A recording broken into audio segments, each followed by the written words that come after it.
Hello, welcome to another edition of Between Two Owls. I'm your host, Tom Price, and with us today we have academic advisor Abby Cohen. Thanks so much for joining us today, Abby. Thank you for having me. So where did you grow up, Abby? I grew up in Langhorne, Pennsylvania, which is a suburb of Philadelphia, just northeast of Northeast Philadelphia. Did you go to Neshaminy High I sure School? did. Nice. My aunt lives in Langhorne, so I've been there many times. Wow. And so what kind of stuff did you like to do as a kid? I danced competitively, so I focused mostly on ballet and modern dance. So that took up most of my time.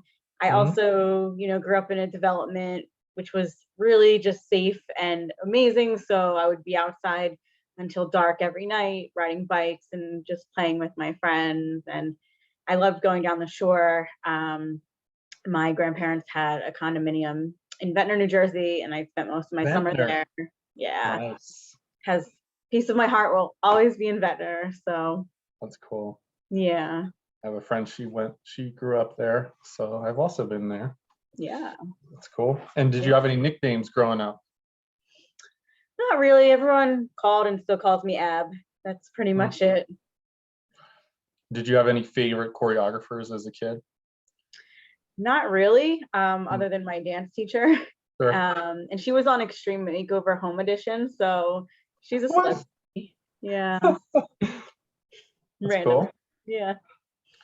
And so where did you go for your undergraduate degree? I went to Temple University. I actually started off at a small private liberal arts school in upstate New York, and it wasn't for me. So I came home to Temple and stayed here for the remainder of my bachelor's and my master's. And why did you choose Temple? Well, it wasn't originally my choice. I honestly never considered it. I was thinking I didn't want to be in a city and I wanted to be in a really small school. But then when I was unhappy at my first school, I had a friend in the honors program at Temple who just kept raving about it and told me to come observe a class on a Friday. And I just fell in love when I sat in on the class and pretty much didn't even think about transferring anywhere else. I loved the campus life and the professors I met.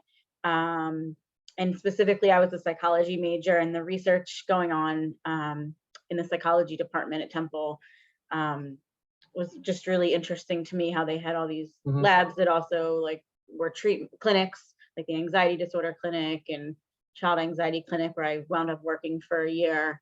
So it's just a great balance. And Philadelphia is my hometown, and just something drew me back. Cool. Yeah. Did you have any mentors as an undergrad?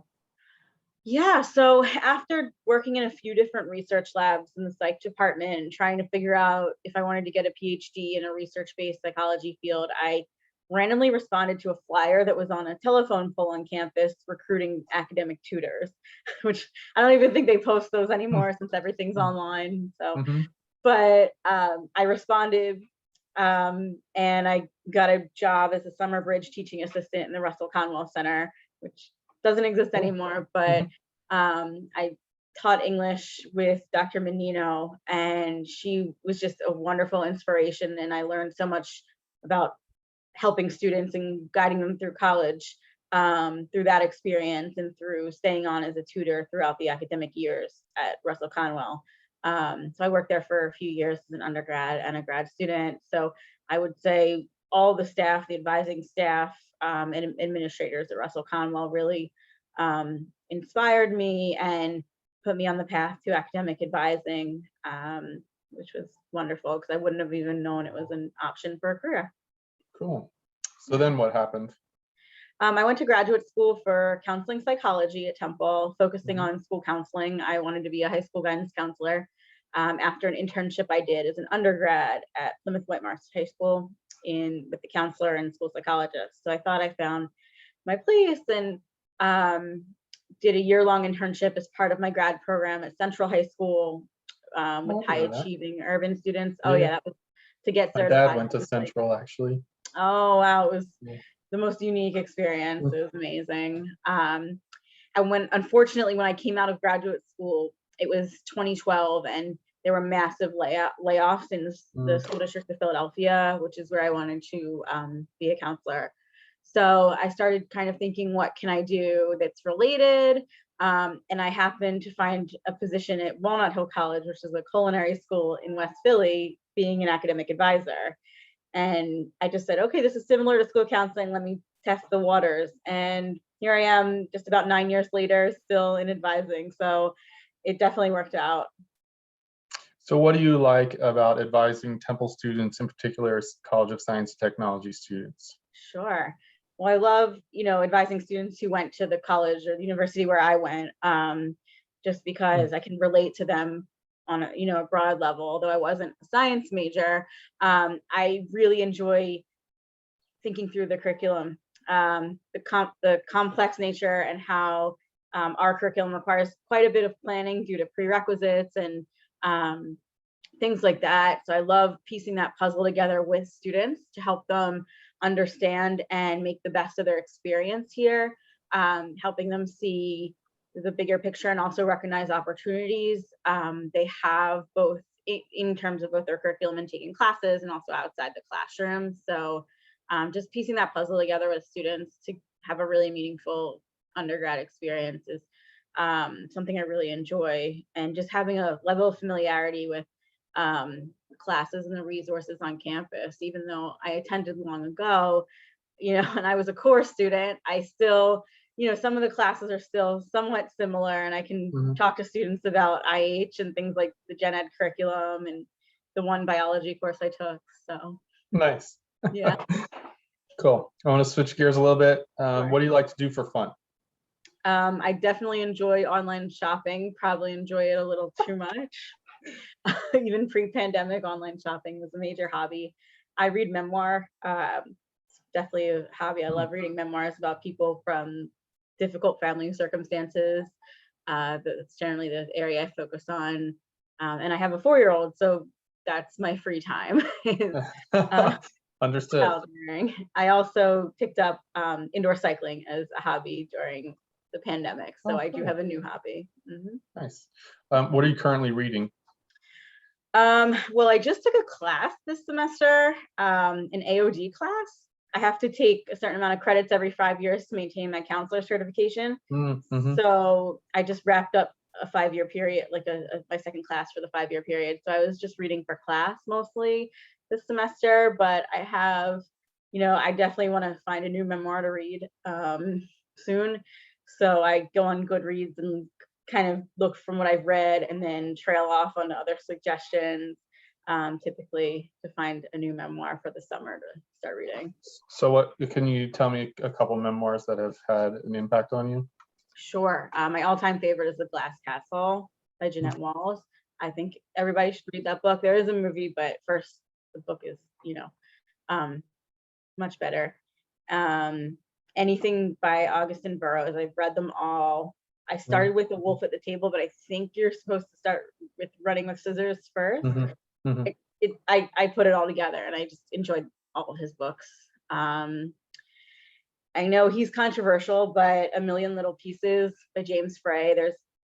There was discussion long ago on Oprah that, I think it was Oprah or somebody, that it wasn't entirely truthful, shouldn't be called a memoir, but that book, and then the second book, My Friend Leonard, even if it's purely fiction, they were just wonderful and fascinating.